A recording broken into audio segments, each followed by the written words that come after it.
The first time it happened, I dismissed it as desert heat. Anyone living in Phoenix knows that 118-degree days mess with your head. I was walking back to my apartment after my shift at the tech support center when the sidewalk seemed to ripple beneath my feet. Just a heat mirage, I told myself, until the cracks in the concrete formed a pattern that spelled my name, Ethan. I blinked, and it was gone. Probably dehydration. I made a mental note to drink more water and forgot about it. That night, I dreamed of my bedroom ceiling melting. Droplets of white paint fell onto my face, each one burning like acid.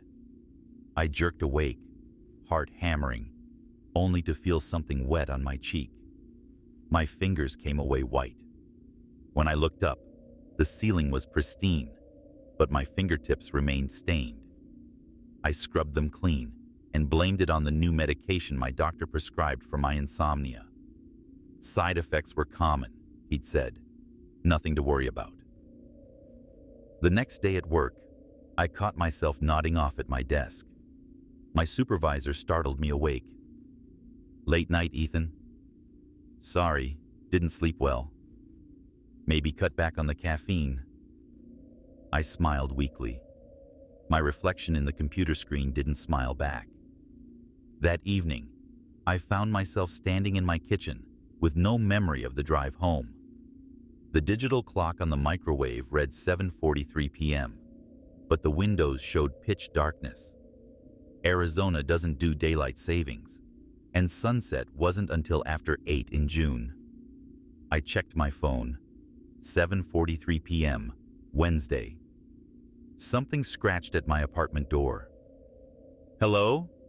I called out, immediately regretting it. The scratching intensified, followed by the sound of giggling. Children's laughter, high-pitched and unnatural, just outside my door. I inched toward the peephole, my breath shallow.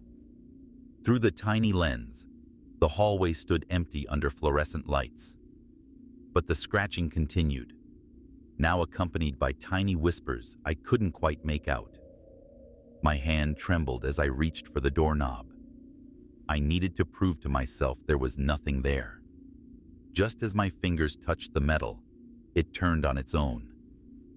I woke up screaming. Sunlight streamed through my bedroom window. My alarm showed 6:15 a.m. Work in 2 hours. Just a nightmare, I assured myself, though I had no memory of going to bed. In the shower, I felt a sharp pain in my arm. A single puncture mark, like from a needle, stood out angry and red against my skin. I had no explanation for it. On my drive to work, billboards along the highway changed when I looked directly at them. From the corner of my eye, "Sleep is for the weak." Head on, ads for fast food and insurance. That sense of wrongness followed me all day, like a shadow slightly out of sync with my movements. That night, I decided to stay awake. I made coffee, turned on all the lights, and played loud music. Around 3 a.m., the walls of my apartment began to breathe. Subtle at first, just a slight inward and outward motion, but soon unmistakable, like a chest rising and falling. I pressed my hand against the paint. It felt warm, pulsing. I pulled away, horrified, as something pushed back against my palm. My phone buzzed with a text from an unknown number. "Wake up!" I threw it across the room and ran to the bathroom to splash water on my face. In the mirror, my reflection looked gaunt, eyes bloodshot. As I stared, a thin trickle of blood ran from my nostril, then another from the corner of my eye. I touched my face, but felt nothing wet. The mirror told a different story, blood now streaming from every orifice while I stood perfectly dry in front of it. "This isn't real," I whispered. My reflection smiled. I didn't. I backed away, tripping over the bathroom threshold, falling into my bed. Sunlight again, Morning. My alarm. 6:15 a.m. The same day. The next day. I couldn't tell anymore. At work, I excused myself to the bathroom after feeling dizzy during a call. I splashed water on my face, and when I looked up, a man stood behind me in the mirror. Thin, pale, with eyes like empty holes. I spun around. Nobody there. When I turned back to the mirror, he remained, now closer, watching over my shoulder. "Who are you?" I whispered. He lifted a finger to his bloodless lips. When my shift ended, I couldn't remember a single call I'd taken, yet somehow I was back in my apartment, sitting on the edge of my bed. The clock read 10:27 p.m. My teeth felt loose. I prodded one with my tongue, and it shifted. Another wiggled freely. Panicking, I ran to the bathroom mirror. My mouth was filled with blood as my teeth began to detach from my gums, one by one. I woke in the hospital, an IV drip in my arm, restraints on my wrists. A doctor explained that I'd been found wandering the street, screaming about needles and babies with sharp teeth. I had apparently been awake for 4 consecutive days. Sleep deprivation psychosis, she called it. Combined with your new medication, a rare reaction. But it felt so real, I insisted, the memory of teeth spilling from my mouth still vivid. The mind is powerful, Ethan. Without proper sleep, it can't distinguish between reality and imagination. They kept me sedated, monitored my sleep. After 3 days of normal readings, they released me with new prescriptions and strict instructions about sleep hygiene. Back home, I followed the regimen obsessively. No screens after 8 p.m., blackout curtains, calming sounds, melatonin at 9 p.m., bed by 10.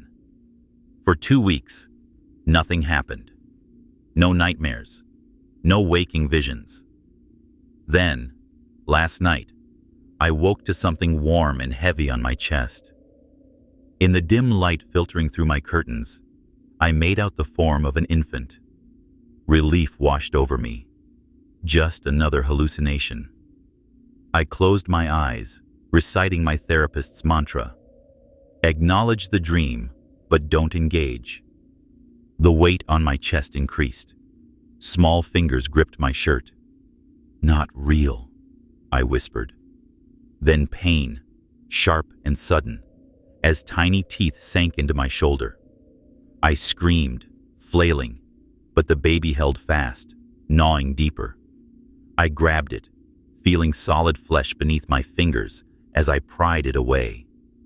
It giggled, that same high-pitched sound from outside my door, as more shapes emerged from the darkness. More babies, crawling across my bed, up my walls, dangling from my ceiling, each with too many teeth. I scrambled from the bed, falling to the floor where dozens of hypodermic needles waited, piercing my palms, my back, my face. Men in white coats materialized from the shadows, pushing more needles into my flesh, whispering, "This will help you sleep." I fought, screamed, begged, until the sun rose, and they vanished. But the puncture marks remained, small dots of blood spotting my sheets, my skin. I don't go to work anymore. I can't drive, can't trust that the road won't melt away beneath my tires. The doctors say I need more medication, more therapy, more sleep. But I've discovered something they don't know. In my nightstand drawer lies a dream journal I don't remember keeping. Entries dating back months, all in my handwriting, detailing dreams identical to what I've experienced these past weeks. The final entry, written yesterday, though I have no memory of writing it, reads, "They come through while I sleep. They're using me as a door. The barrier is thinnest in Arizona. Something about the desert air. I'm not hallucinating. I'm not psychotic. I'm awake now, more awake than I've ever been. They've shown me. The waking world is the real dream. I've taped open my eyelids and superglued my fingers to my phone as I type this. I haven't slept in 37 hours. The babies are gathering at the foot of my bed again, patient, waiting. The pale man stands in the corner, watching. My teeth feel loose. I know now there's no difference between sleeping and waking. The dreams were never dreams. And this, what you call reality, was never real. Tonight, when they come with their needles, I won't fight it. I'll follow them through. After all, I need to find out where my real body is sleeping.